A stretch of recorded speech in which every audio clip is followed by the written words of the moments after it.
Hi, I'm Lucia Romano, and last Thursday my sister Vivian handed me a grocery list for 23 people and said, "You're handling dinner this year. Alone. Don't mess it up like you mess up everything else." What she didn't know was that I'd just finished a conference call with the CEO of the largest hospitality group on the West Coast. Me, I was the CEO. But the real surprise wasn't who called me after I walked out of that kitchen. It was what that phone call revealed about everything I thought I knew about my family. Before we jump back in, tell us where you're tuning from, and if this story touches you, make sure you're subscribed, because tomorrow I've saved something extra special for you. The November rain in Portland had been falling for 3 days straight, turning the streets into mirrors that reflected the early darkness of approaching winter. I pulled my wool coat tighter as I climbed the steps to the Victorian house where I'd grown up, where my family still gathered for holidays like we were performers in some elaborate play about functional family. The brass knocker was polished to perfection, just like everything else my sister Vivian controlled. I didn't need to knock. This was still technically my childhood home, even though I hadn't lived here in 8 years. The door swung open before I reached it, and there was Vivian, perfectly styled as always, her auburn hair swept into an effortless chignon that probably took an hour to achieve. She wore a cream cashmere sweater that cost more than most people's rent, and her smile had that practiced quality of someone who'd learned early that charm was a weapon. "Lucia, finally," she said, stepping aside to let me in. "We were starting to wonder if you'd forgotten."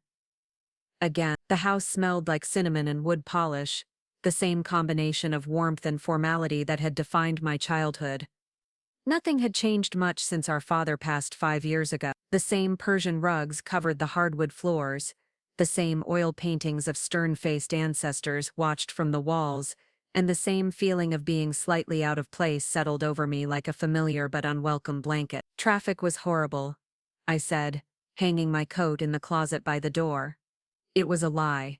I'd actually been sitting in my car outside for 10 minutes, gathering the courage to walk through that door and pretend that everything between us was normal. "Well, you're here now," Vivian said, already walking toward the kitchen.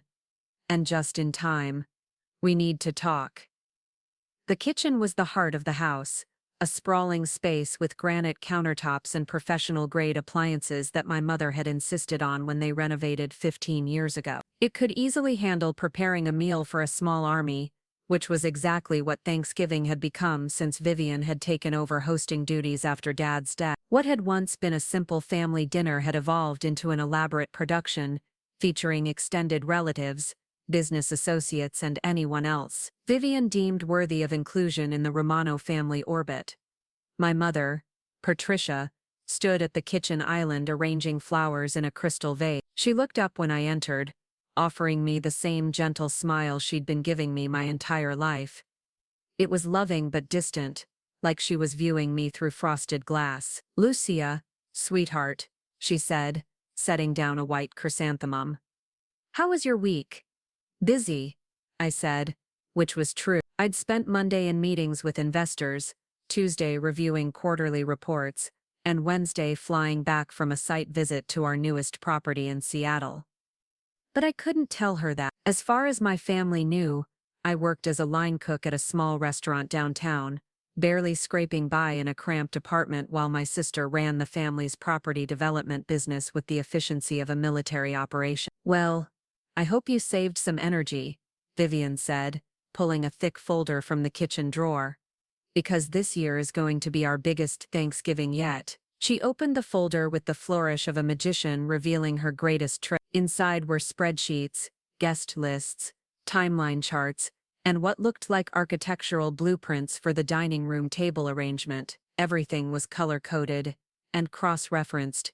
It was the kind of organizational system that would have impressed a Fortune 23 people this year, Vivian continued, running her finger down the guest list. "Uncle Robert and Aunt Catherine are flying in from San Francisco with their 3 kids. Marcus's business partners, the Hendersons, will be joining us with their teenage twin. Mother's book club friends insisted on coming after last year's menu was such a hit. And of course, we have the Caldwells from next door." I nodded along, though something cold was settling in my stomach. The Caldwells were an elderly couple who'd been our neighbors for as long as I could remember. Mrs. Caldwell had been struggling since her husband's stroke last spring, and I'd been quietly helping her with grocery runs and small repairs around their house. She was one of the few people who knew me as I really was, not the version of myself I presented to my family. "That's a lot of people," I said carefully. "Are you hiring caterers again?" Vivian's laugh was sharp and bright, like crystal breaking. "Caterers? For Thanksgiving? Absolutely not. This is about family tradition, about showing people what real hospitality looks like. Besides, we have you." The words hung in the air for a moment, before their full meaning hit me. I looked at my mother, hoping for some sign that this was a joke, but she'd returned to her flower arranging with the focused attention of someone deliberately avoiding eye contact. "Me?" I said. "You're the one with culinary training," Vivian said, as if this explained everything. "You work in a restaurant. You know about food. It makes perfect sense." It was true that I'd attended the Culinary Institute of the Pacific Northwest, though I'd never told them the full story of why. They thought I'd scraped together the tuition working nights at a diner, when in reality I'd used part of an inheritance they didn't know existed. They also didn't know that I'd graduated at the top of my class, or that my final project had caught the attention of several prominent restaurateurs. "Vivian, cooking for 23 people is a massive undertaking," I said. "It requires days of preparation, specialized equipment, a team of people. It's not something one person can do alone." "Don't be so dramatic," she said, waving my concerns away like bothersome flies. "You'll figure it out. You always do. Besides, I'll be too busy managing the logistics. Someone needs to coordinate the seating arrangements, make sure the house looks perfect, handle the wine pairings, the real important stuff." Elena, my younger sister, chose that moment to drift into the kitchen. At 26, she was 4 years younger than me, and had inherited Vivian's talent for making everything look effortless. She worked as Vivian's assistant at the family business, though her main responsibilities seemed to involve agreeing with whatever Vivian said, and looking glamorous at client meetings. "Oh good, you're here," Elena said, perching on one of the kitchen stools like a bird settling on a branch. "Vivian told me about the cooking situation. I think it's perfect. You finally get to contribute something meaningful to the family." The casual cruelty of the comment took my breath away. Contribute something meaningful. As if the 8 years I'd spent building my own life, my own success, counted for nothing because they didn't know about it. "Elena," my mother said softly, finally looking up from her flowers, "that's not necessary." "I'm just being honest," Elena said, examining her perfectly manicured nails. "Lucia's always been the artistic one, right? The dreamer. Now she can finally put those dreams to practical use." Vivian was watching me with the calculating gaze of someone testing boundaries. "The menu is already planned," she said, sliding a second folder across the counter. "I've taken care of all the thinking. You just need to execute." I opened the folder and felt my heart sink. Herb-crusted prime rib for 23, lobster bisque, duck confit, truffle mashed potatoes, a 7-layer chocolate torte. Each dish was more complex than the last, requiring precise timing, specialized techniques, and ingredients that would cost a small fortune. It was the kind of menu that high-end restaurants charged hundreds of dollars per person to execute, and they did it with teams of professional chefs working in commercial kitchens. "Vivian, this menu would challenge even a professional kitchen." "The timing alone is nearly impossible for one person. The prime rib needs to rest while the duck finishes cooking, but the lobster bisque has to be served hot, and the torte requires details," she interrupted.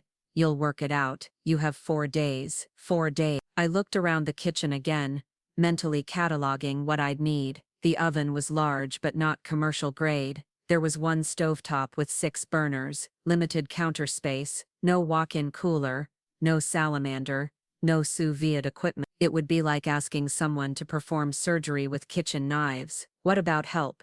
I asked.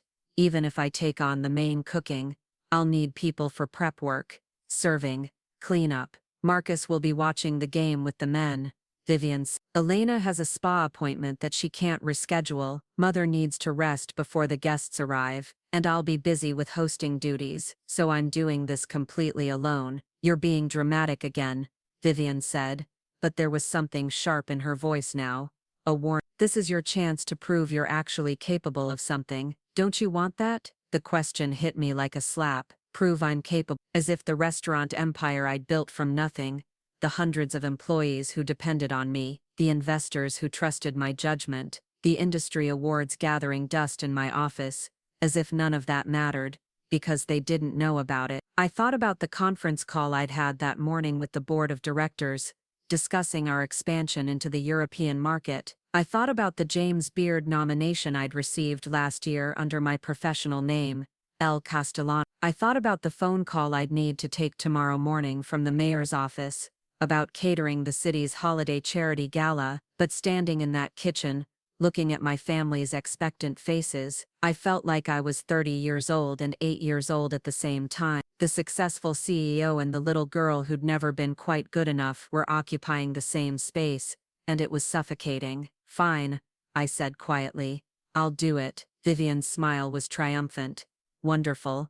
I knew you'd come through. Mother, didn't I tell you Lucia would be perfect for this? My mother nodded, but she was looking at me with an expression I couldn't quite read. Was it sympathy, guilt, or just the same distant affection she'd always shown me? I'll need to go shopping tomorrow, I said. This menu will require very specific ingredients. Of course, Vivian said, pulling out her credit card. Use this, but try to be reasonable about the cost. I know you don't usually work with quality ingredients, but that doesn't mean you need to go overboard. I stared at the platinum card she was offering me. The casual insult was like a paper cut, small but sharp enough to sting. In my purse was a black American Express card with my name on it, connected to accounts that could buy this entire house without making a dent in my finances. But I took Vivian's card anyway, because that's what the version of me they knew would do. I should go, I said. I need to start planning. Already, Elena said. We were going to open a bottle of wine, catch up properly, as if we were old friends instead of sisters who'd grown up in the same house, as if the past 8 years of my life were just a brief intermission between the important parts of the family story. I have a lot of work to do. Vivian was already back to her spreadsheets, making notes in the margins with a gold pen. Don't forget, Lucia. Thursday morning, 7 a.m. sharp. The first guests arrive at 3. Everything needs to be perfect. I nodded and collected my cup. As I walked toward the door, I heard Elena say to Vivian, "Do you really think she can handle this? It seems like a lot." "She'll figure it out," Vivian replied. "She has to. Besides, what's the worst that could happen? If she fails, we can always order pizza." They laughed, the sound following me down the hallway like an echo of every time they'd dismissed me, every time they'd treated my efforts like amusing attempts by a child playing dress-up in the adult world. Outside, the rain had intensified. I sat in my car for a long moment, my hands gripping the steering wheel, trying to process what had just happened. They'd handed me an impossible task with casual indifference, like asking me to pick up dry cleaning or water their plants while they were out of town. The assumption that I would simply accept it, that I had no choice but to comply, was breathtaking in its arrogance. My phone buzzed with a text message. It was from David Kim, my business partner and one of the few people who knew both versions of my life. How did it go? Still planning to tell them about Aurora Hospitality? I stared at the message for a long time. Aurora Hospitality was the company I'd built over the past 6 years, starting with a single food truck and growing into a chain of upscale restaurants across the Pacific Northwest. We employed over 400 people. Our flagship restaurant in downtown Portland had a 3-month waiting list for reservations. Food and Wine magazine had featured us on their cover last spring, and my family thought I was barely competent enough to prepare a holiday meal. I typed back, "Not yet." Something else came up. The drive to my apartment took me through the heart of downtown Portland, past the building that housed my corporate offices, past 2 of my restaurants where the dinner service was already in full swing. The city looked different in the rain, softer somehow, like watercolors bleeding into each other. It was beautiful, and melancholy at the same time, which seemed appropriate for my mood. My apartment was a study in deliberate simplicity. I'd chosen it not because I couldn't afford better, but because I liked the clean lines, the minimal furniture, the way the large windows let in light during the day and city views at night. It was the kind of space that revealed nothing about its occupant's financial status, which had been exactly the point when I'd moved in 3 years ago. I poured myself a glass of wine, a burgundy that cost more than most people spent on groceries in a week, and spread Vivian's menu across my dining table. Looking at it again, in the quiet of my own space, I felt a familiar sensation rising in my chest. It wasn't anger exactly. It was something cooler and more focused. The menu was impossible for one person to execute, but it wasn't impossible for me. I opened my laptop and began making lists, not just shopping lists, but strategic plans, equipment I'd need to borrow from my restaurant, techniques I could use to streamline the process, timeline adjustments that would make the impossible merely difficult. Because here's what my family didn't understand. I wasn't the struggling dreamer they thought I was. I was someone who had learned to solve impossible problems on a daily basis, someone who had built something extraordinary from nothing, not despite their dismissal, but because of it. My phone rang, interrupting my planning. The caller ID showed a number I didn't recognize, but something about it seemed familiar. I answered cautiously. "Is this Lucia Romano?" The voice was warm, accented with what sounded like French inflections. "Yes, who is this?" "My name is Antoine Dubois. I own Le Jardin Noir on Northwest 23rd. I was wondering if you might have a few minutes to talk." Le Jardin Noir. I knew the restaurant by reputation, an intimate French bistro with exceptional food, and a wine list that attracted serious collectors, but I'd never been there, and I certainly didn't know why the owner would be calling me. "I'm sorry, I think you might have the wrong person." Actually, I don't think I do. Mrs. Caldwell gave me your number. She told me you might be exactly what I'm looking for." Mrs. Caldwell, my elderly neighbor who knew nothing about my professional life, only that I sometimes helped her with grocery shopping, and had once fixed her garbage disposal. What could she possibly have told a restaurant owner about me? "I'm afraid I don't understand," I said. "Perhaps we could meet in person, tomorrow if you're available." "Mrs. Caldwell spoke very highly of your character, and I have a proposition that might interest you." Something about Thanksgiving. The timing was too coincidental to ignore. "What kind of proposition?" "The kind that might change everything," he said, "but I'd prefer to discuss it face to face. Are you free for coffee tomorrow morning, say 10 o'clock? I looked at the menu spread across my table, at the impossible task my family had handed me with such casual dismissal. "Yes," I said, "I'm free." After I hung up, I sat in the growing darkness of my apartment, watching the city lights begin to twinkle to life beyond my window. Tomorrow I would meet with a mysterious restaurant owner. Tomorrow I would begin the complex choreography of preparing an impossible meal. Tomorrow I would continue pretending to be someone I wasn't for people who had never bothered to see who I really was. But tonight, I allowed myself to imagine what it might feel like to stop pretending altogether. I finished my wine and returned to my planning, making notes in the margins of Vivian's carefully crafted menu. She wanted perfection. I would give her perfection, but I would do it my way, with techniques and knowledge she couldn't even imagine. And maybe, just maybe, I would finally show them exactly who they'd been underestimating all these years. The rain continued to fall against my windows, washing the city clean and making everything look new. Change was coming. I could feel it in the air like the approach of a storm. The only question was whether I would be ready for it when it arrived. The morning arrived gray and misty, typical for Portland in late November. I dressed carefully in dark jeans and a simple sweater, the kind of outfit that wouldn't draw attention in a coffee shop, but still looked professional enough for whatever this meeting might bring. Le Jardin Noir sat on a tree-lined street in the Pearl District, its exterior modest and understated in the way that only truly confident establishments could afford to be. Through the large windows I could see warm light spilling across empty tables set with crisp white linen. A small sign by the door read, "Closed for private event," but the door opened at my approach. Preparing and narrating this story took us a lot of time, so if you are enjoying it, subscribe to our channel. It means a lot to us. Now back to the story. A tall man with salt and pepper hair and kind eyes stepped out to greet me. You must be Lucia, he said, extending his hand. Antoine Dubois. Thank you for coming. His handshake was firm but gentle, the hands of someone who worked with food but also managed people. He led me inside, where the scent of fresh bread and coffee created an atmosphere of warmth despite the restaurant being empty. We settled at a corner table near the window, where I could watch pedestrians hurrying past under colorful umbrellas. Miss Caldwell speaks very highly of you, Antoine began, pouring coffee from a silver pot that had appeared as if by magic. She tells me you have been helping her since her husband's illness. Grocery shopping, small repairs around the house, acts of kindness that go unnoticed by most people. I sipped the coffee, which was exceptional, and wondered where this conversation was heading. Mrs. Caldwell is a lovely woman. Anyone would help her. Perhaps, Antoine said, but his smile suggested he disagreed. Yet, in my experience, very few people actually do. She also mentioned that you attended culinary school, that you work in the restaurant industry.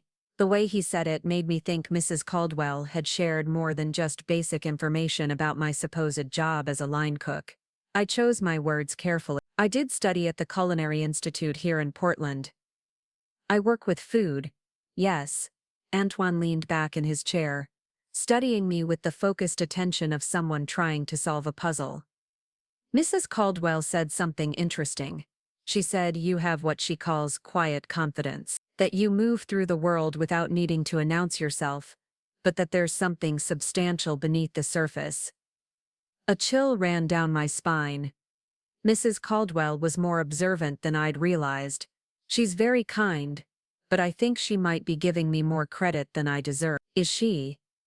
Antoine asked. Because I find myself in an unusual situation, and I believe you might be exactly the person I need to help me solve it. He reached into his jacket and pulled out a leather portfolio, setting it gently on the table between us. 3 months ago, I received a call from a woman named Victoria Ashford. Perhaps you know the name? I did know the name. Victoria Ashford was one of the most powerful socialites in Portland. The kind of woman who appeared in the society pages and had buildings named after her family. She also had a reputation for being demanding, perfectionist, and utterly ruthless when things didn't meet her exacting standards. She approached me about catering her annual Thanksgiving charity gala, Antoine continued. 500 guests, all major donors and city officials, the kind of event that can make or break a restaurant's reputation. Naturally, I said yes. He opened the portfolio to reveal photographs of previous galas, elegant table settings, elaborate floral arrangements, guests in formal attire, raising champagne glasses in gleaming ballroom. It was exactly the kind of high-profile event that could elevate a restaurant from neighborhood favorite to city institution. The menu was planned months in advance.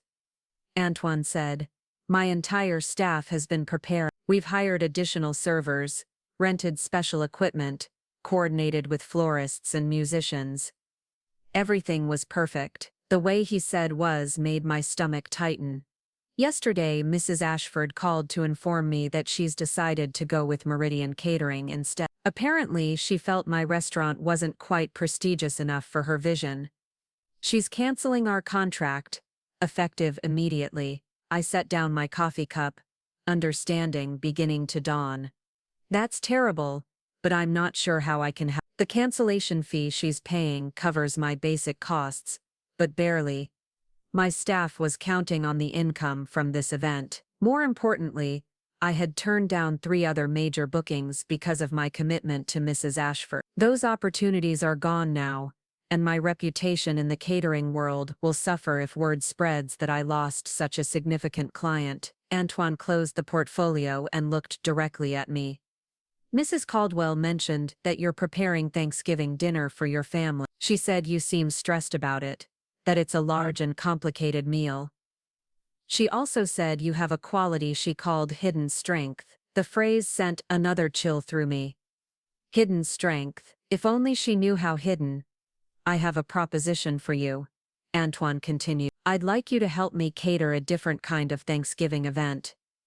Something that would show this city what real hospitality looks like.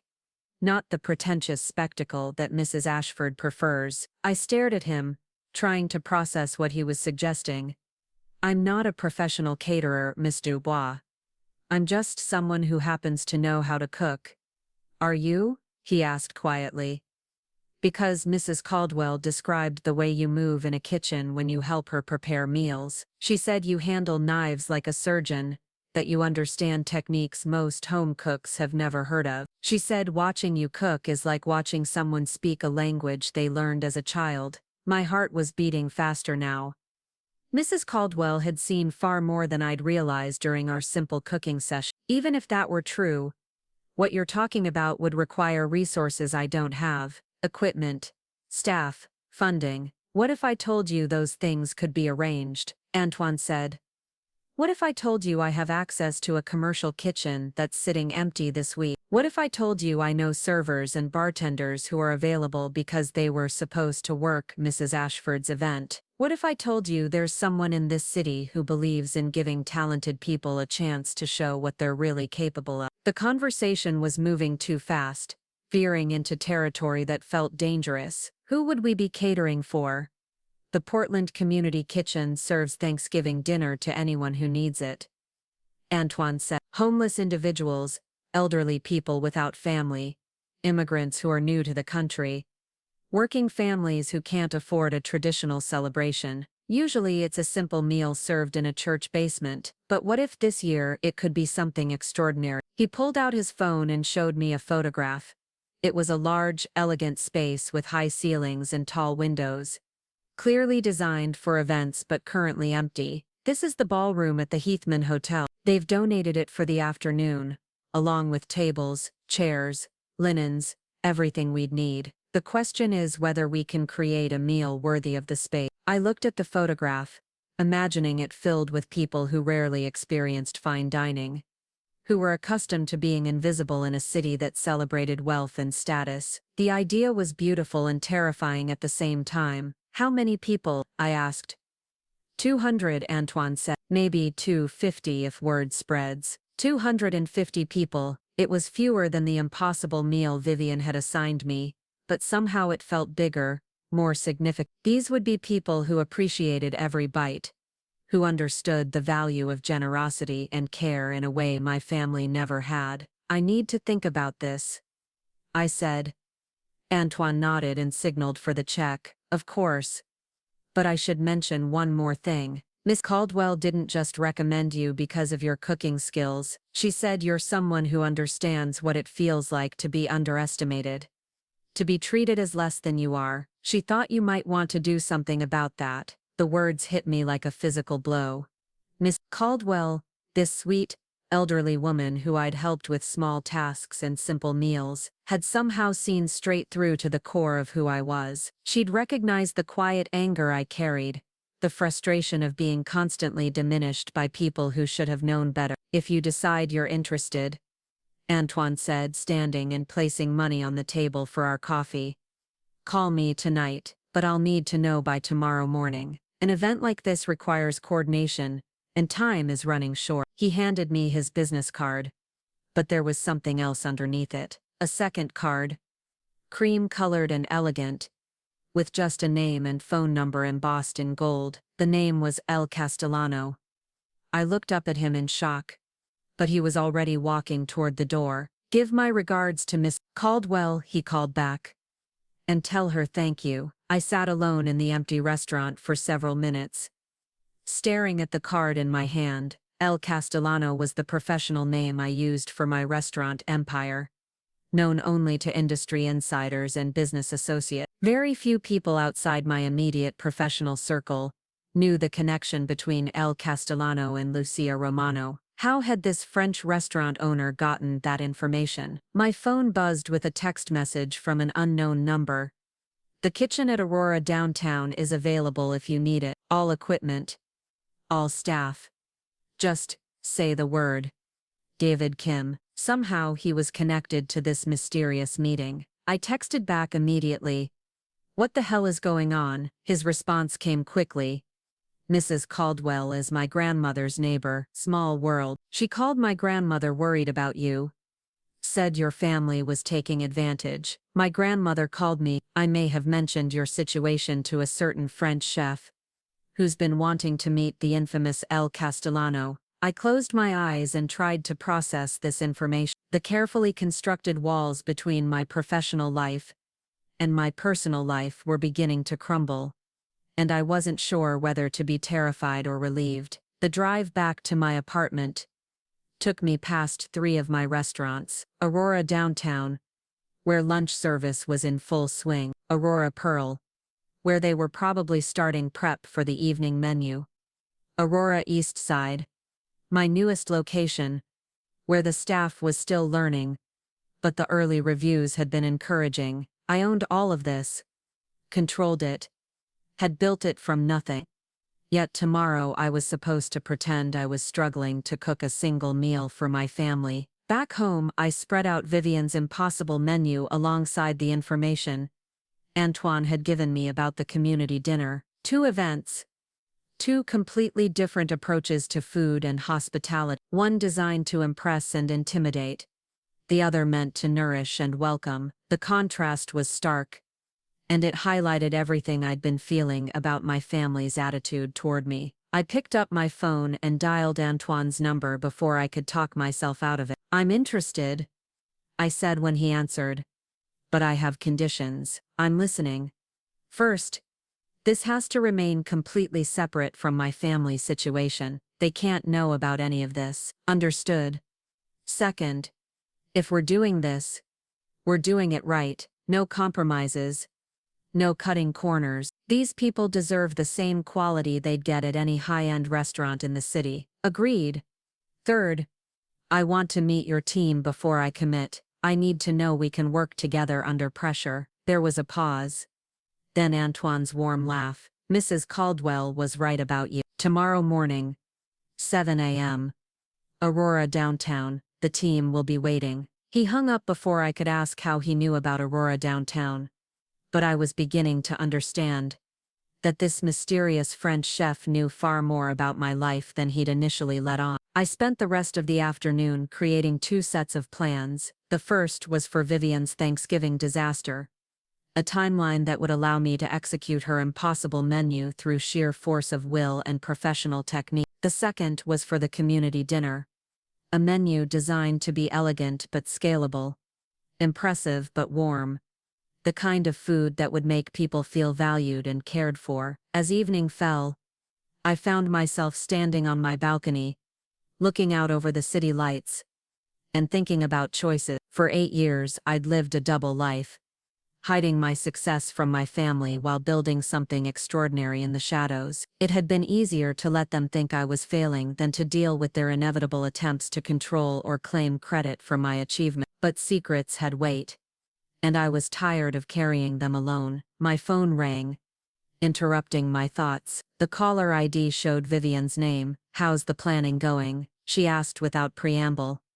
"I hope you're not having second thoughts." "No second thoughts," I said. "I'll be ready." "Good. I've been thinking about the presentation. Make sure everything is plated elegantly. Our guests are accustomed to fine dining, and I don't want them to think we've cut corners just because you're cooking instead of professionals." The casual cruelty of the comment was breathtaking. "Instead of professionals," as if I were some amateur playing dress-up in a real chef's kitchen. "Don't worry," I said, my voice carefully neutral. "I know how to plate food." "I'm sure you do your best," Vivian said. "Oh, and make sure you have time to shower and change before the guests arrive. First impressions matter, and you'll probably be quite a mess after cooking all day." After she hung up, I poured myself another glass of wine and returned to my plan. The menu for the community dinner was taking shape, featuring dishes that were sophisticated but approachable, elegant but hearty: herb-crusted salmon with seasonal vegetables, wild mushroom risotto, braised short ribs with root vegetables, pumpkin panna cotta with spiced cookie crumble. Food that would photograph beautifully, but more importantly, food that would make people feel celebrated. The contrast with Vivian's overwrought menu was deliberate. She had chosen dishes designed to impress and intimidate, to demonstrate status and wealth. My community dinner menu was designed to nourish and welcome, to show that fine dining could be about generosity rather than exclusion. As I worked, I found myself thinking about my grandmother, Isabella, who had passed away when I was 12. She had been the one who first taught me to cook, who had shown me that food could be a language of love and care. She had owned a small restaurant in the neighborhood where my father grew up. Nothing fancy but beloved by the community. When she died, the restaurant was sold, and my family had acted as if it had never existed. But I remembered. I remembered her hands guiding mine as we kneaded pasta dough. I remembered the way she talked to her ingredients like old friends. I remembered her saying that the most important ingredient in any dish was the intention behind it, the care and respect for the people who would eat it. That was what had been missing from my family's approach to this Thanksgiving dinner. There was no care in Vivian's elaborate menu, no respect for the people who would eat it. It was all about performance, about proving something to guests who probably wouldn't remember the meal a week later. The community dinner was different. Every person who walked into that ballroom would remember this meal for the rest of their lives. They would remember being treated with dignity and respect, being served food that showed them they mattered. That was worth every risk I was taking. I closed my laptop and headed to bed. But sleep was elusive. Tomorrow would begin a week that would change everything. One way or another, I would either pull off the impossible task my family had assigned me while secretly catering a dinner for hundreds of people in need, or I would crash and burn spectacularly. But for the first time in years, I felt like I was moving toward something rather than away from it. The double life I'd been living was about to collapse.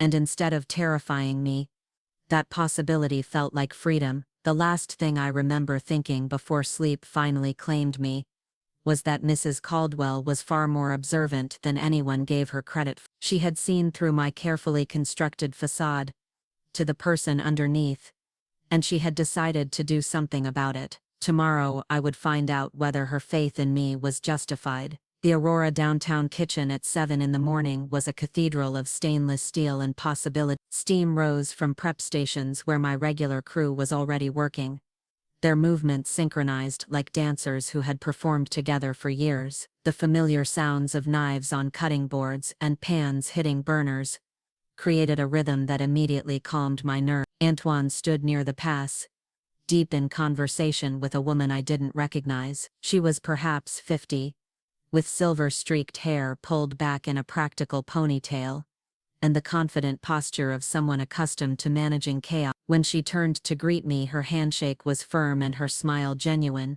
"You must be Lucia," she said. "I'm Sarah Winters, event coordinator for the Portland Community Kitchen. Antoine tells me you're going to help us create something special." Before I could respond, a familiar voice called out from across the kitchen, "Chef Castellano." "Good morning." I turned to see Marcus Chen, one of my sous chefs, approaching with a clipboard and a grin. Marcus had been with me since the early days of Aurora when we were operating out of a food truck and dreaming of something bigger. He was one of the few people who knew both my identities, though we'd never discussed it explicitly. "Marcus," I said carefully, aware that Antoine was watching our interaction with keen interest. "I didn't expect to see you here. David called last night," Marcus said. "Said you might need some extra hands for a special project. The whole team volunteered when they heard what you were planning." I looked around the kitchen with new eyes and realized that several of my best cooks were present, supposedly off-duty but clearly here by choice. There was Elena Vasquez, my pastry chef, arranging equipment near the dessert station. James Murphy, my guard manager specialist, was organizing vegetables with military precision. Even Thomas Liu, my sommelier, was present with several cases of wine. "I don't understand. How did everyone know to be here?" Antoine stepped forward, his expression slightly sheepish. "I may have made some calls yesterday after our meeting. Once I confirmed your identity, I reached out to a few people who work with you professionally. I wanted to make sure we had adequate support for what we're attempting." The pieces were beginning to fall into place.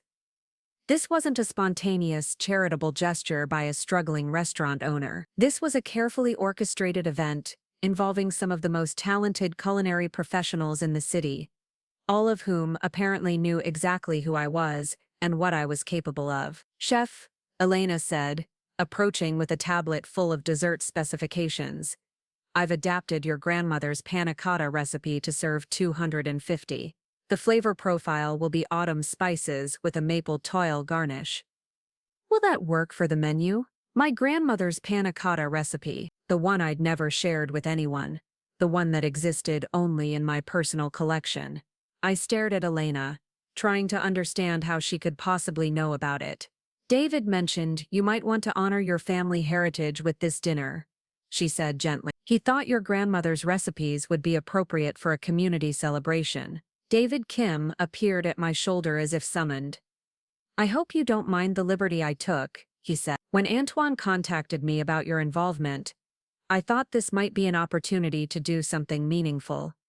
Your grandmother's restaurant was legendary in this neighborhood. People still talk about Sunday dinners at Isabella. The mention of my grandmother's restaurant sent a jolt through me. Isabella's had been closed for 18 years, but David was right that people still remembered it. My grandmother had fed 3 generations of families, had been the kind of neighborhood institution that created community around shared meals and genuine hospitality. How do you know about Isabella's? I asked. My parents used to take me there when I was a kid. David's Sunday dinner was a tradition in our family. When I found out who your grandmother was, it explained a lot about your approach to food and business. Sarah Winters had been listening to this exchange with growing excitement. Wait, she said. Isabella Romano was your grandmother. She used to donate leftover food to the community kitchen every week. She'd show up on Monday mornings with containers of soup and bread.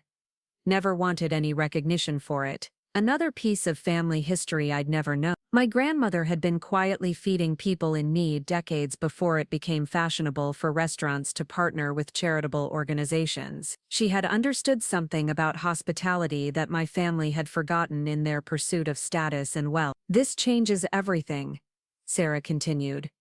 If we're honoring Isabella Romano's legacy, we need to invite the neighborhood families who remember her. This can't just be a meal for people in need. This needs to be a community celebration. Antoine nodded enthusiastic. The ballroom can accommodate more people if we adjust the seating arrangement. What if we created long family-style tables instead of individual settings? More intimate, more connected to the tradition of neighborhood dining. I looked around at the faces surrounding me, all of them animated with the excitement of creating something special. These were people who understood food as more than just sustenance, who recognized the power of a shared meal to build connections and create memories. They were the opposite of my family, who saw Thanksgiving dinner as a performance to be judged rather than an experience to be shared. If we're doing this, I said, feeling a sense of purpose settling over me like a familiar coat, we're going to do it properly. Family-style service means we need to adjust the entire menu approach. Everything needs to be designed for sharing, for conversation, for bringing people together. Marcus was already making notes on his clipboard. We can modify the salmon to a cedar plank preparation that serves 8 to 10 people per plank. The risotto can be finished tableside in smaller batches. The short ribs are perfect for family-style service. Elena chimed in from the dessert station. Instead of individual panna cottas, what about a selection of desserts arranged on sharing platters? Your grandmother's recipe, but also some cookies and seasonal fruit, more like an Italian family dinner. The energy in the kitchen was infectious. These were people who lived for moments like this,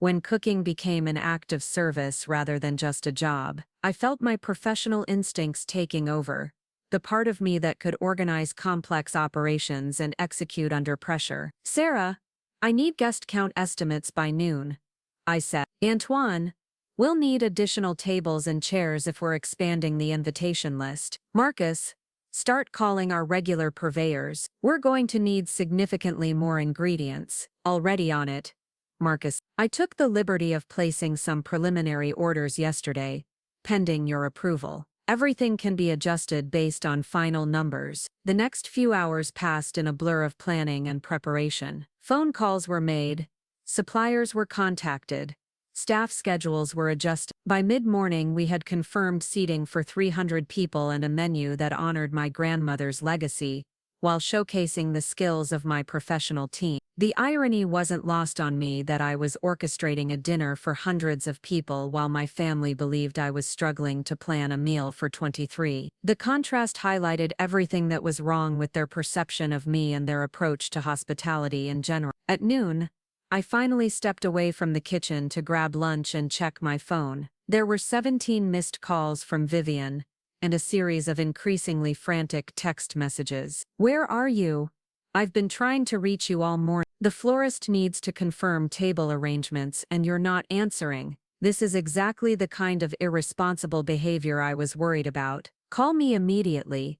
We need to discuss backup plans." I called her back, steeling myself for the conversation. "Finally," she said without preamble. "Where have you been? I've been trying to reach you for hours." "I was at the grocery store," I said, which was technically true since I had stopped at the market to personally select some specialty ingredient. "Shopping for your menu takes time when you want quality ingredients." "Well, I hope you're being reasonable about the budget. I don't want you going overboard just because you're not used to working with expensive ingredients." The casual insult stung, as it was meant to. Vivian had a talent for making every conversation feel like a test I was destined to fail. "I'm being very careful with your money," I said, which was also technically true since I hadn't actually spent any of it yet. "Good. Now, I need you to come by the house this afternoon. The florist wants to coordinate the table arrangements with your plating style, and I want to make sure you understand the timeline for tomorrow." "I'm pretty busy with prep work today, Vivian. Can't this wait until tomorrow morning?" "Absolutely not. This dinner is too important to leave anything to chance. I need to see evidence that you're taking this seriously, that you understand what's at stake." What was at stake? I wondered. Her reputation among people who probably wouldn't remember this dinner a month from now. Her ability to demonstrate control over family members who weren't falling in line quickly enough. Or was there something deeper, some fear that I might actually succeed and upset the carefully maintained power dynamic she'd spent years constructing? "I'll be there at 3, I said. "Make it 2. And Lucia, don't let me down." She hung up before I could respond, leaving me staring at my phone and wondering how I'd managed to commit to executing 2 major dinner events simultaneously, while keeping them completely separate from each other. Back in the kitchen, the prep work for the community dinner was progressing smoothly. My team worked with the efficiency that came from years of collaboration, and Antoine's additional staff had integrated seamlessly into our workflow. The energy was positive and focused, everyone united by the shared goal of creating something meaningful. I pulled David aside during a quiet moment. "I need to ask you something, and I need a straight answer." "Shoot.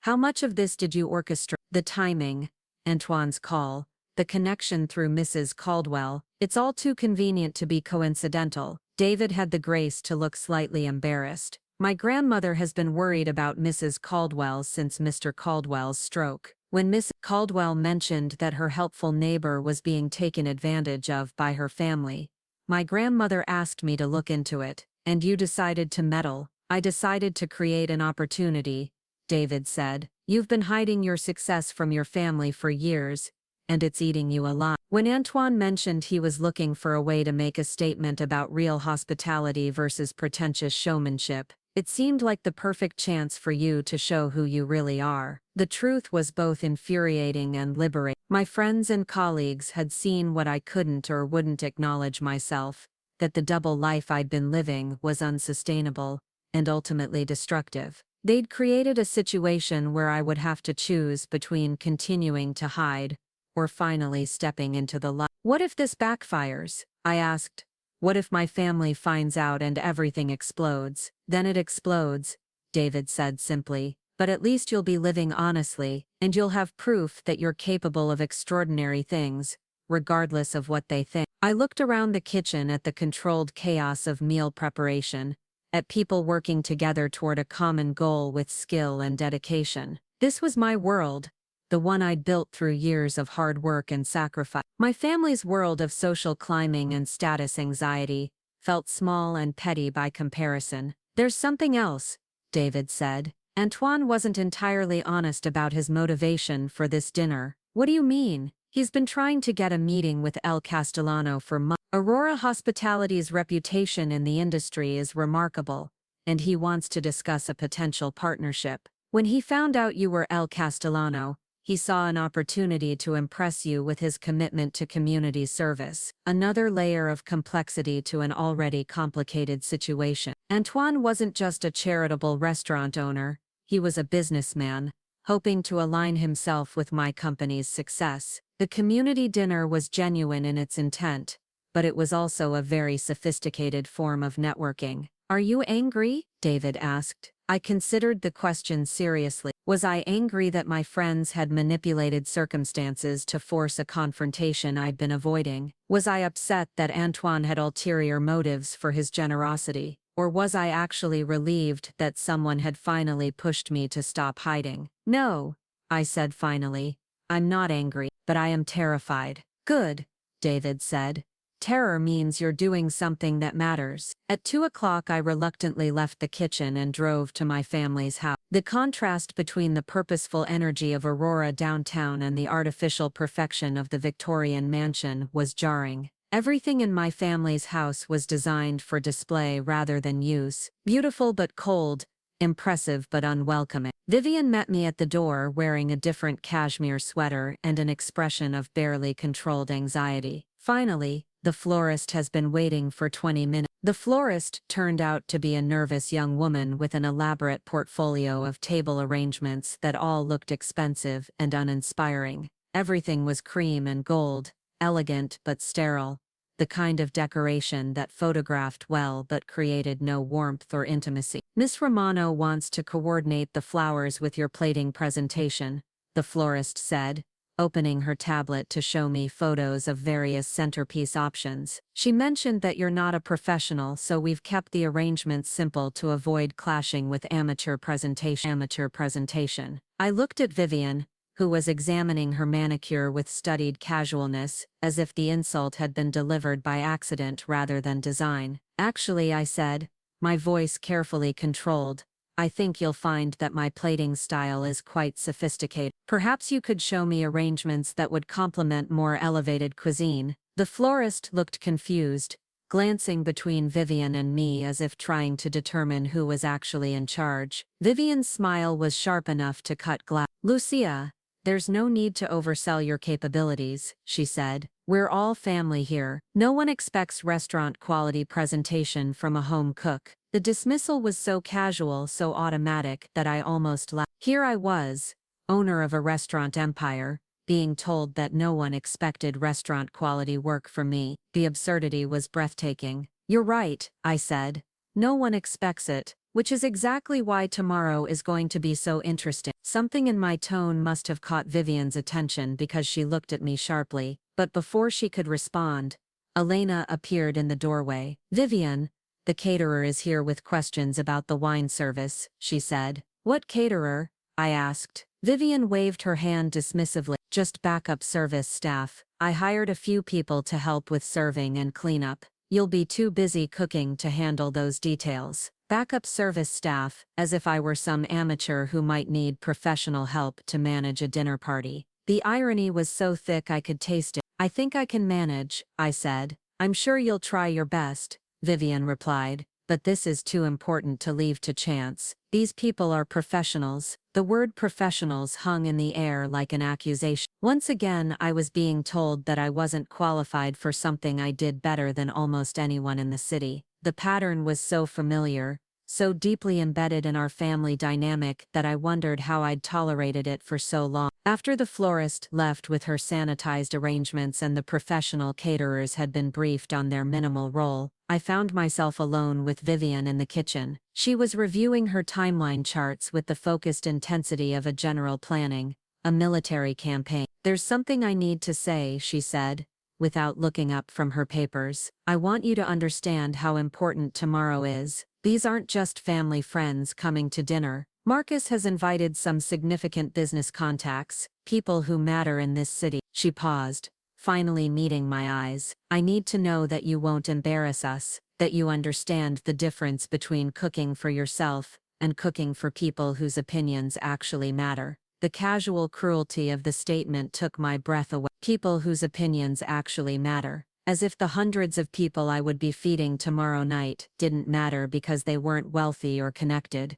As if my professional reputation built over years of hard work was irrelevant because she didn't know about it. I understand perfectly, I said. You want me to prove that I'm capable of something you've already decided I can't do. That's not what I said. It's exactly what you said. You've hired backup staff because you don't trust me to handle service. You've chosen arrangements that won't clash with my amateur presentation. You've made it clear that everyone expects me to fail. Vivian set down her papers and looked at me with an expression I couldn't quite read. Was it surprise, guilt, or just irritation that I was pushing back against the role she'd assigned me? I'm trying to help you, she said. I'm giving you an opportunity to contribute to the family in a meaningful way. I thought you'd be grateful for the opportunity to exhaust myself cooking an impossible menu while she took credit for the results, grateful for the chance to be judged by people who had already been told not to expect much from me. I am grateful, I said, and meant it. You've given me exactly the opportunity I needed. You just don't realize what kind of opportunity it is yet. I left the house without another word, driving back toward downtown with a sense of resolution settling over me. Like armor, tomorrow would be a day of reckoning, but not the kind Vivian was anticipating. She wanted proof of my capabilities. She was going to get more proof than she'd bargained for. The community dinner preparation continued through the evening, my team working with the focused intensity that comes from shared purpose. As I watched them transform simple ingredients into something extraordinary, I thought about the difference between cooking for people who expected excellence and cooking for people who would appreciate whatever you gave them. My family expected failure and had structured the entire event around that expectation. The community dinner guests would be grateful for any effort, but we were giving them something that would exceed their wildest dreams. The contrast said everything about the difference between genuine hospitality and performative generosity. Tomorrow both dinners would happen simultaneously. My family would get their impossible menu, executed flawlessly despite their lack of faith in my ability. The community would get a celebration worthy of my grandmother's legacy, created by people who understood that feeding others was one of the highest forms of service, and I would finally stop hiding who I really was, regardless of the consequence. Thanksgiving morning arrived with crisp clarity, the kind of November day that made Portland look like a postcard. I stood in my apartment at 5 a.m., looking out at the city beginning to wake up, and felt a strange sense of calm. Today would change everything, one way or another. My phone buzzed with the first of what would be many coordination calls. Marcus's voice was steady and professional, the tone of someone who had managed complicated service before. Chef, the Aurora team is in position at the Heath. Initial prep started at 4 a.m., everything's running on schedule. Antoine's coordinating with hotel staff on final table arrangements. We'll be ready for your arrival at 11 a.m. at the Heathman, then straight to my family's house to begin the impossible meal for their 3 o'clock service. The timing would be tight, but manageable if everything went according to plan. Of course, in the restaurant business, nothing ever went exactly according to plan. Any issues I should know about? I asked. Actually, yes. Sarah from the community kitchen called about an hour ago. Word has spread through the neighborhood about the dinner. We're looking at closer to 400 people now, maybe more. She's working with the hotel to open the adjacent conference room. 400 people, the number should have terrified me, but instead I felt a surge of excitement. 400 people who would experience something extraordinary, who would understand that they mattered enough to deserve the finest hospitality we could provide. Can we handle the increase? Already on it. I've called in favors from 3 other restaurants. Aurora Pearl is sending their full pastry team. Northwest Table is lending us 2 sous chefs, and Canard is providing additional proteins. The whole city is rallying behind this thing. The whole city. Somehow what had started as a simple community dinner had evolved into something much larger. A statement about values and priorities that was resonating throughout Portland's culinary community. Chefs who normally competed against each other were collaborating to create something that none of them could achieve alone. I'll be there at 11. I said. And Marcus? Thank you. Thank you, chef. This is why we do what we do. After hanging up, I spent an hour reviewing both menus. One final time. The community dinner had evolved into a celebration worthy of the finest restaurants in the city, featuring dishes that honored my grandmother's legacy while showcasing contemporary techniques. The family dinner remained exactly what Vivian had demanded, an overwrought display of complexity designed more to impress than to nourish. The contrast was deliberate and telling.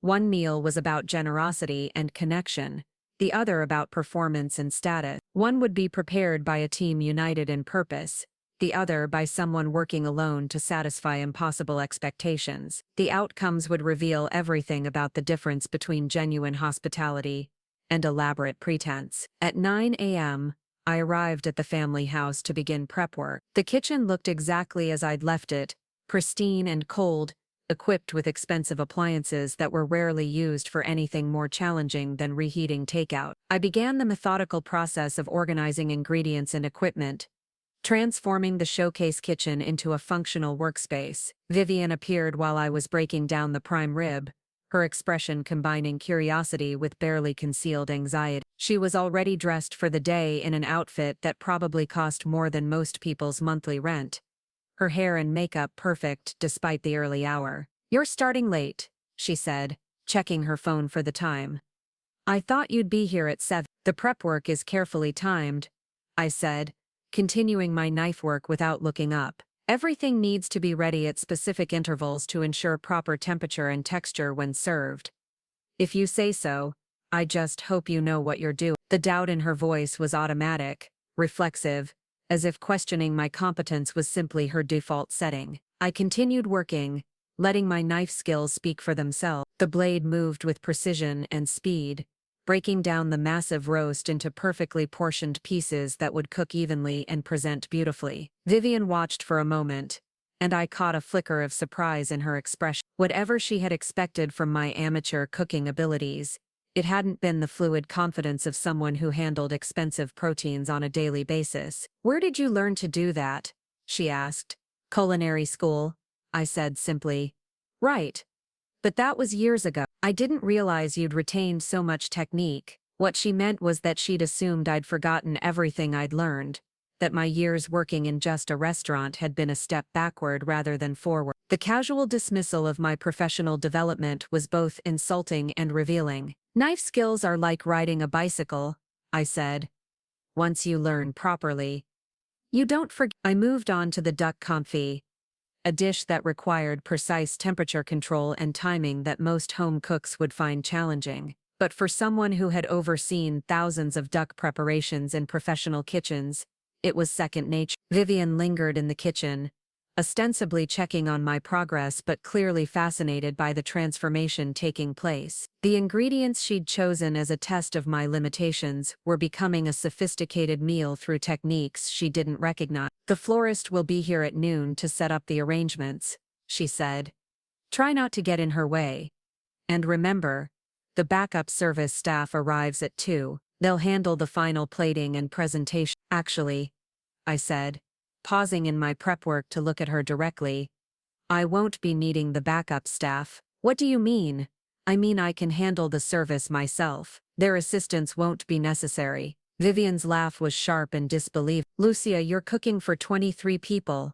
A 7-course meal with precise timing requirements. You can't possibly manage both cooking and service alone." "Can't I?" Something in my tone made her look at me more carefully. "This isn't the time to let pride cloud your judgment. These people expect professional service, and I won't have you embarrass the family because you're too stubborn to accept help." Professional service. The phrase was ironic beyond measure, coming from someone who had never worked a day in food service, spoken to someone who had managed service for hundreds of people in environments far more challenging than a private dining room. "I appreciate your concern," I said, "but I'm confident in my abilities." "Your confidence doesn't matter if you fail," Vivian said. "This dinner reflects on all of us, not just you." She left the kitchen with that parting shot, but her words had the opposite effect from what she intended. Instead of doubt, I felt a surge of determination. She was right that this dinner would reflect on all of us. She just had no idea how dramatically. At 10:30 I received a text from David.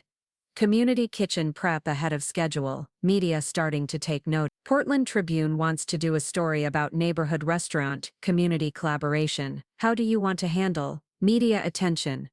The one thing I absolutely couldn't afford. At least not. If news of the community dinner reached my family before I was ready to reveal my involvement, everything could unravel. I texted back. No media until after service. Can you manage? Already handled. Antoine's doing interviews as lead organizer. Your name stays out of it for now. The careful orchestration of information was both reassuring and nerve-wracking. Too many people knew too many pieces of the truth for this secret to hold much longer, but it only needed to hold for another few hours. Back in the family kitchen, I continued my methodical preparation. The lobster bisque required careful attention to prevent the delicate seafood from overcooking. The truffle mashed potatoes needed to be timed perfectly to be served at the ideal temperature. The chocolate torte had to be assembled in stages, each layer requiring precise timing and technique. Elena arrived at 11 with Marcus in tow, both of them dressed casually but expensively, the kind of calculated informality that costs more than most people's formal wear. They settled at the kitchen island with coffee and pastries, treating my workspace like a performance venue. It smells amazing in here, Elena said, though she sounded surprised by this fact. I didn't know you could make the house smell like a real restaurant. A real restaurant. The casual comparison stung more than she probably intended. Everything I was doing was being measured against some imaginary standard that they assumed I couldn't meet. Marcus was watching my knife work with the focused attention of someone who understood technique. Unlike the women in my family, he had actually worked in food service during college, waiting tables at upscale establishments to help pay his way through business school. You've got serious skills, he said. Where did you say you're working now? A small place downtown, I said, keeping my answer vague. Nothing you'd know. Try me. I eat out a lot for business. I know most of the decent restaurants in the city. The conversation was veering into dangerous territory. Marcus was the kind of person who would follow up on details, who might recognize my name if he started asking around the restaurant community. It's really just a neighborhood spot, I said. Mostly regulars. Not much of a scene. Before Marcus could press further, my phone rang. Antoine's name appeared on the screen, and I stepped out onto the back porch to take the call. We have a situation, he said without preamble. Not a crisis, but something you need to know about. What kind of situation? Miss Ashford showed up at the Heathman an hour ago, demanding to know why there's a large event being catered in the ballroom she had reserved for her private party. Victoria Ashford, the socialite who had cancelled Antoine's original catering contract. I closed my eyes, trying to process this latest complication. What did you tell her? The truth, that her cancellation freed up the space for a community event, and that the hotel was honored to host a dinner celebrating Portland's culinary heritage. How did she react? About as well as you'd expect. She's making calls to her contacts at the hotel, trying to get our event shut down, but the hotel management is standing firm. They're proud to be associated with what we're doing. Another layer of complexity in an already complicated day. Now I had to worry about external interference in addition to keeping my two worlds from colliding prematurely. Can she actually cause problems for us? Probably not legally, but she can make noise, and noise attracts attention, which I know you're trying to avoid right now. Just keep me posted. And Antoine?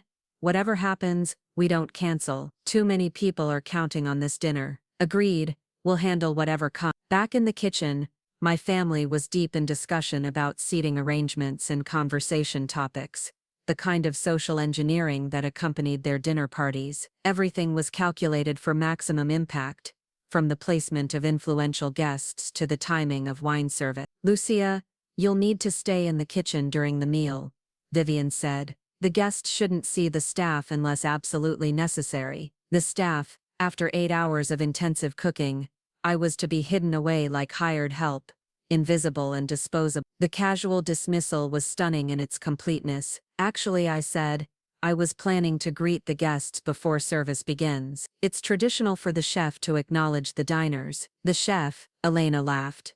Your family, not the chef. This isn't a restaurant. No, it's not, I agreed. It's supposed to be better than a restaurant. It's supposed to be hospitality. Something in my tone must have caught their attention because the conversation stopped. Marcus was looking at me with renewed interest, and Vivian's expression had shifted from casual authority to focused attention. What exactly are you trying to say? Vivian asked. I'm saying that cooking for people you care about should be an act of love, not a performance. The meal should bring people together, not demonstrate status. That's very idealistic, Marcus said. But tonight is about more than just family dinner. There are business relationships at stake, professional reputations to consider. Professional reputation. The irony was thick enough to cut with a knife. My professional reputation could buy and sell their business relationships without effort, but they would never know that if I continued hiding behind the persona they'd created for me. At noon, the florist returned with her sterile arrangements, followed by a parade of service staff, who had been hired to handle what Vivian assumed I couldn't manage alone. The kitchen filled with people who didn't know each other, all of them working toward a goal that none of them fully understood. I continued my preparation in the midst of controlled chaos, my movements efficient and purposeful, while others bustled around setting tables and arranging flour. The contrast between my focused work and their anxious activity was stark and telling. My phone buzzed with updates from the community dinner throughout the afternoon. 400 confirmed guests, additional media requests being deflected, local politicians asking to attend. What had started as a simple charitable meal was becoming a citywide celebration. At 2 o'clock, Vivian assembled everyone in the dining room for a final briefing. The guests would begin arriving at 3, cocktails would be served until 4, and dinner would commence promptly at 4:30. Everything was choreographed with military precision, designed to impress rather than welcome. Remember, Vivian said, addressing the hired staff, these are very important people. Everything needs to be perfect. No mistakes, no delays, no excuse. She didn't include me in her briefing, apparently assuming that my role was too simple to require instruction. Cook food, stay invisible, don't embarrass the family. The expectations were as low as they were insulting. At 2:30 I excused myself to freshen up and change clothes. In my childhood bedroom, which had been converted into a guest room years ago, I put on the outfit I'd chosen for the evening, a simple black dress that could work for either event, professional but not showy, appropriate for someone who preferred to let their work speak for itself. Looking in the mirror, I saw someone who had spent years hiding in plain sight, diminishing herself to make others comfortable. Today that would end, one way or another. My phone rang as I was finishing getting ready. It was Sarah Winters from the community kitchen, her voice bright with excitement. Lucia, I wanted to give you a final update before service begins. We have over 450 people confirmed, including several families who remember eating at your grandmother's restaurant. There are people coming who haven't been able to afford a nice meal in months, and there are others who just want to be part of something beautiful happening in their community. 450 people. Each of them would experience something extraordinary tonight, would understand that they mattered enough to deserve the finest treatment we could provide. The thought filled me with a sense of purpose that transcended any anxiety about the complexity of managing 2 events simultaneously. The whole culinary community is talking about this dinner, Sarah continued. Not just the food, but what it represents. Antoine keeps saying it's what hospitality was meant to be before it got confused with entertainment. What hospitality was meant to be. The phrase resonated deeply, highlighting everything that was wrong with my family's approach to this evening. They had turned dinner into theater, with themselves as the stars and everyone else as either audience or supporting cast. I need to go. Service at my family's house starts soon, of course, but Lucia, thank you.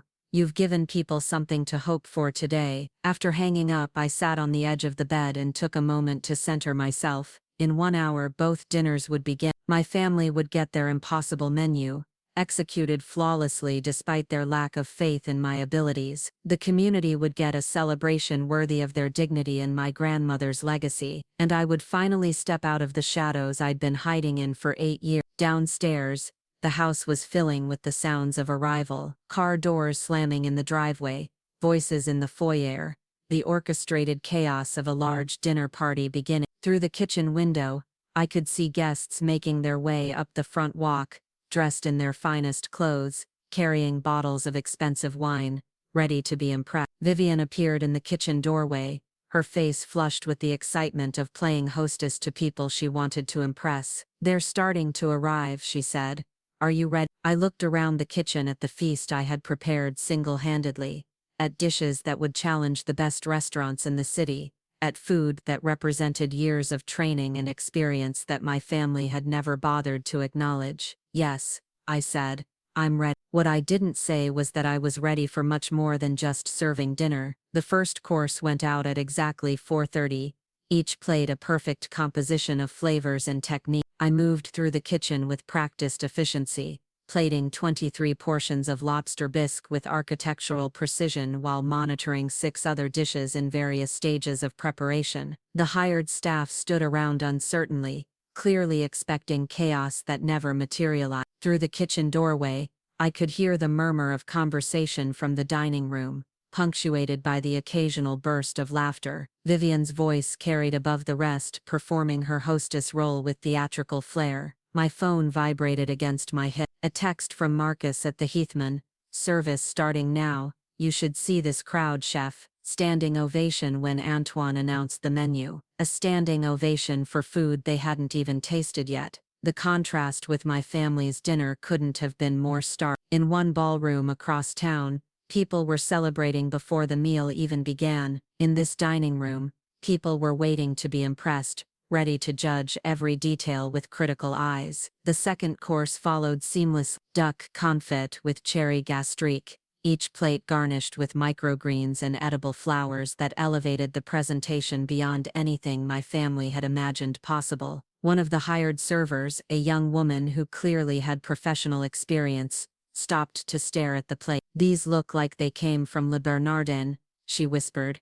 "Where did you learn to plate like this?" Before I could answer, Vivian swept into the kitchen, her eyes bright with something between excitement and confusion. "The guests are raving about the food," she said. "Uncle Robert asked 3 times who our caterer is. Marcus's business partner wants to know if we can recommend our chef for his anniversary party." She paused, studying my face as if seeing me for the first time. "How are you doing this, Lucia? This isn't home cooking. This is restaurant-quality food. It's just technique," I said, continuing to plate the duck while we talked. "Good ingredients treated with respect, but where did you learn these techniques? This level of presentation?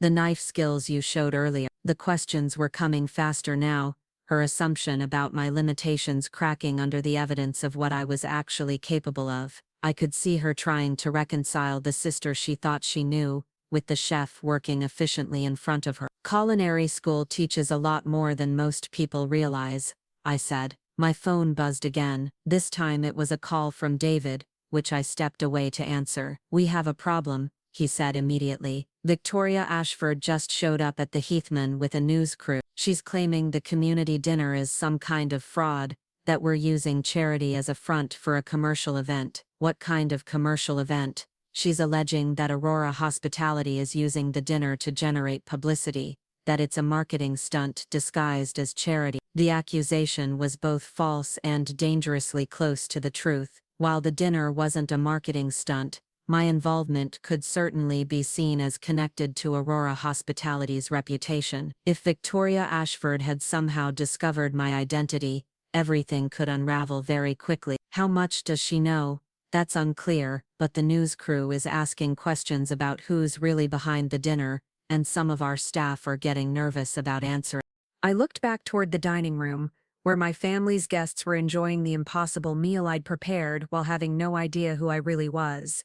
In a few hours, this careful balance would collapse one way or another. "Handle it however you think best," I said. "But don't let them shut down the dinner. Too many people are counting on it." "Understood. But Lucia, this is going to come out. If not tonight, then very soon." After hanging up, I returned to the kitchen to find Vivian waiting with barely contained anxiety. "Is everything all right? You seem distracted." "Everything's fine," I said, beginning to plate the third course. "Just coordinating some details." Coordinating what details?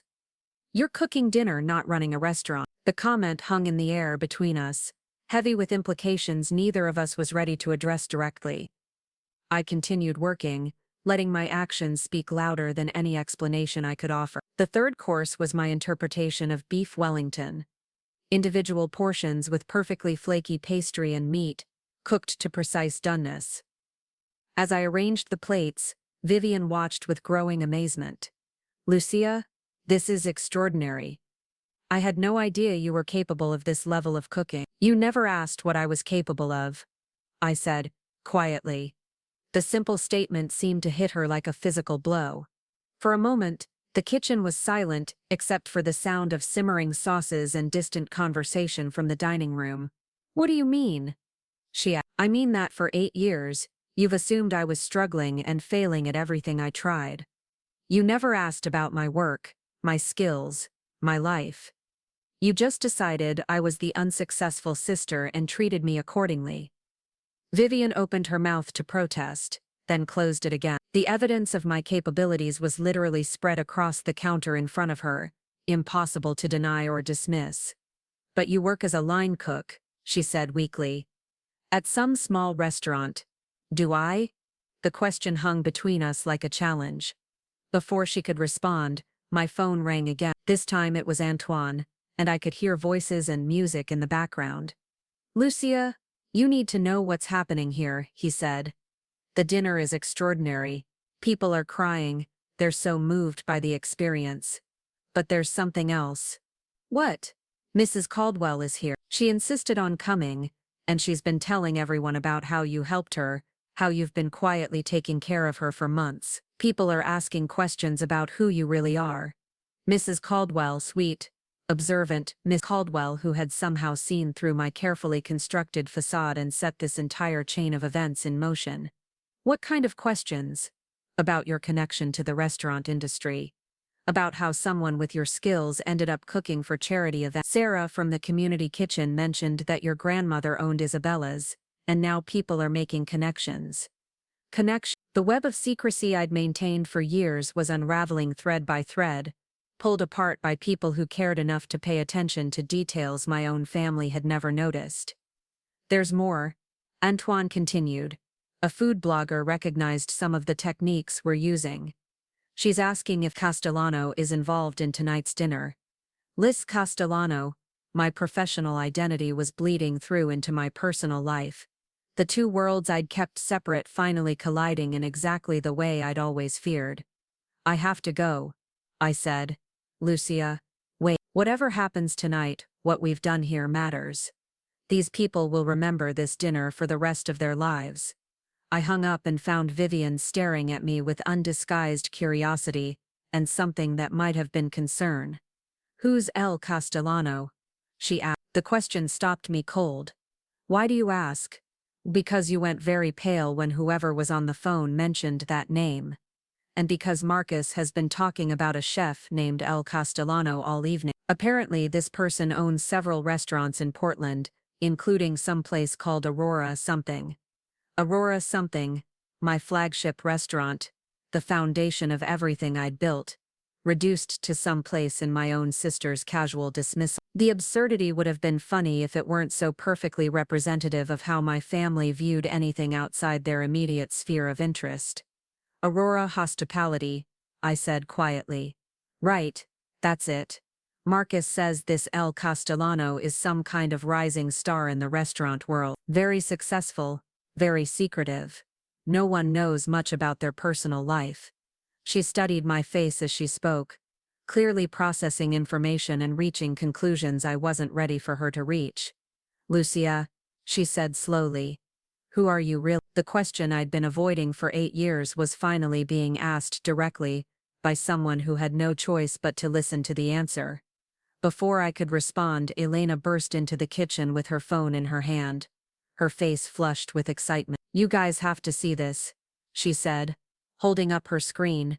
There's this amazing Thanksgiving dinner happening downtown.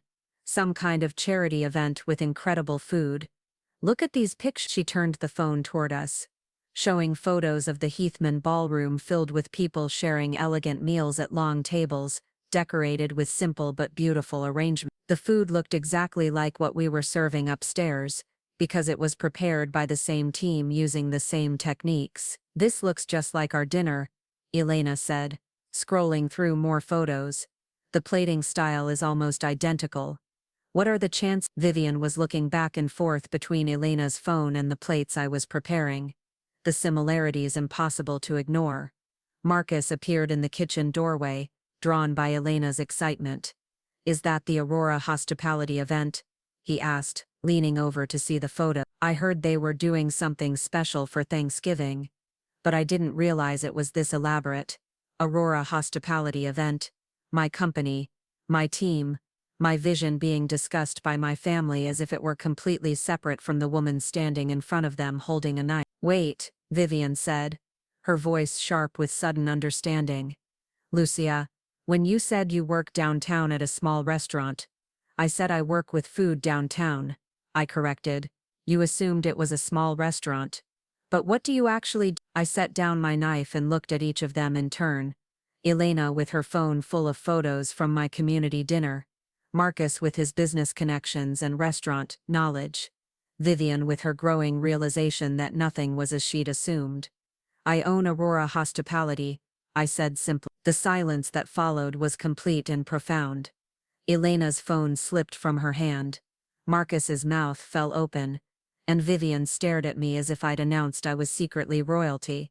"That's impossible," Elena whispered. "Why is it impossible?"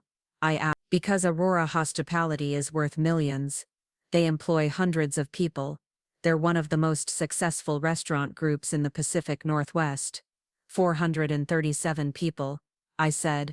"And we're expanding into Seattle and Vancouver next year." Vivian sank onto one of the kitchen stools, her face pale. "How long?" 8 years. I started with a food truck the year after Dad died. Used part of Grandmother Isabella's inheritance that you didn't know about." "What inheritance?" "Her restaurant wasn't just sold when she died. She left me the property and a small trust fund. You all assumed it was worthless because you never bothered to check. The pieces were falling into place for them, all the assumptions and dismissals being revealed as willful blindness." Marcus was the first to recover his voice. "The Castellano that everyone's been talking about. That's you, Lucia Castellano. I use my middle name professionally." "But why?" Vivian asked, her voice barely above a whisper. "Why hide this from us?" "Because every time I tried to tell you about my plans, my dreams, my goals, you told me to aim lower, to be realistic, to stop embarrassing myself with impossible ambitions." Elena was scrolling through her phone again, clearly searching for information about Aurora Hospitality and Castellano. "Oh my God," she said, her voice filled with shock. "You were nominated for a James Beard Award. You've been featured in Food and Wine magazine. There are articles calling you one of the most innovative chefs in the country. But you told us you were struggling," Vivian said. "You let us think you needed help, that you were barely getting by." "I never said I was struggling. You assumed I was struggling and treated me accordingly. There's a difference." My phone rang again, and this time I answered it without stepping away. It was Sarah from the community kitchen, her voice bright with joy. "Lucia, this dinner is incredible. People are asking how they can support more events like this. The mayor is here, and she wants to discuss making this an annual tradition." "That sounds wonderful," I said, aware that my family was listening to every word. "There's something else. A group of local business leaders wants to fund a permanent community kitchen. They're asking if Aurora Hospitality would consider partnering with the project. We'd be honored to participate," I said. After hanging up, I returned to my cooking while my family processed this new reality. The final course was ready. A deconstructed chocolate torte with gold leaf garnish that looked like modern art on a plate. "This community dinner," Vivian said slowly. "You organized it." "I helped. Antoine Dubois reached out through Mrs. Caldwell, and my team volunteered their time." "Your team?" "The same people who prepared the meal you've been eating all evening." Marcus laughed, a sound somewhere between amazement and disbelief. "So while you were cooking this impossible menu for us, You were simultaneously catering a dinner for 400 people across town. 450 actually. Vivian stood up, pacing the length of the kitchen as she tried to process everything. All these years we thought you were the one who needed help, but you've been successful this entire time. More than successful, Elena said, still staring at her phone. According to this, Aurora Hospitality had revenue of $28 million last year. $28 million. A number that put my family's property development business into perspective. That explained why their dismissal of my capabilities had been so absurd. Why didn't you tell us? Vivian asked again. Because I needed to build something that was mine. Something you couldn't control or claim credit for. Every time I tried to share my plans with this family, I was told they were unrealistic. So I stopped sharing. But we're family, Elena said. We should celebrate your success. Should we? When did you ever celebrate anything I did? When did any of you show interest in my life? Unless you needed something from me. The question hung in the air, unanswerable. Because the answer was no. They had dismissed me so completely that they'd missed 8 years of extraordinary achievement happening right under their noses. My phone buzzed with a text from David. Community dinner was a huge success. Local news wants to interview El Castellano about the event. Ready to come out of hiding. I looked around the kitchen at my family, all of them staring at me with expressions ranging from amazement to embarrassment to something that might have been respect. Yes, I said, typing back my response. I'm ready. As I sent the text, Vivian watched me with growing understanding. You're going to tell everyone, aren't you? About Aurora Hospitality. About tonight. About all of it. I'm going to stop hiding who I am. I said. There's a difference. The final course went out perfectly, ending a meal that would be remembered for reasons my family never anticipated. As the guests finished dessert and moved to the living room for coffee and conversation, I began cleaning the kitchen with the methodical efficiency of someone who had done this thousands of times before. Can I help? Vivian asked quietly. I looked at her, this sister who had spent years treating me like a disappointment, now offering to clean up after a meal I'd prepared alone, despite her certainty that I would fail. Yes, I said. You can help. We worked in silence for a while, clearing plates and washing dishes while the sounds of satisfied guests drifted in from the other room. Finally, Vivian spoke. I owe you an apology, she said. Several apologies. Actually. Yes, you do. I don't know how to fix what I've done to our relationship. I paused in my cleaning and looked at her directly. You can start by seeing me as I actually am instead of who you decided I was 8 years ago. She nodded, tears beginning to form in her eyes. I'd like to try. Good.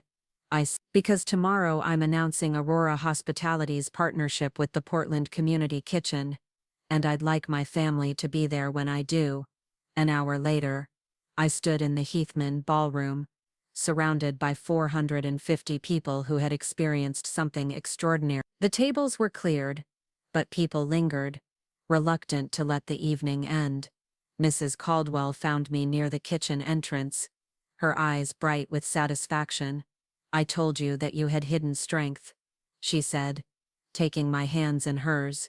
I just didn't know how well hidden it was. Thank you, I said, for seeing what my own family couldn't see. Sometimes the people closest to us are the last to really look, she said. But they looked tonight, didn't they? I smiled, thinking of Vivian washing dishes in the kitchen where she'd doubted my abilities just hours before. Yes, they finally looked. The next morning, the Portland Tribune ran a front-page story about the community dinner, featuring a photograph of me, in chef's whites, talking with guests at the Heathman. The headline read, Local restaurant empire owner emerges from shadows to feed community. By afternoon, my phone was ringing with interview requests, partnership proposals, and congratulations from across the culinary world. But the call that mattered most came from Vivian. I read the article, she said. I'm proud of you, Lucia. I should have said that years ago. Yes, you should have. I agreed. But you're saying it now. Can I take you to lunch? Somewhere nice. I'd like to hear about your restaurants, about your plans, about all the things I should have been asking about for years. I looked out the window of my office, down at the bustling streets of Portland where my restaurants served hundreds of people every day, where my success had been built quietly but steadily while my family looked right through me. I'd like that, I said.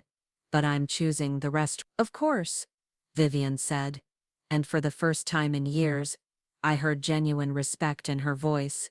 After last night, I wouldn't dream of questioning your judgment about food. That evening, as I sat in my apartment reviewing the day's events, I realized that the real withdrawal hadn't been money, or recognition, or even respect. It had been my silence, my willingness to hide, my acceptance of their diminished version of who I was supposed to be. Now, for the first time in 8 years, I was exactly who I was meant to be.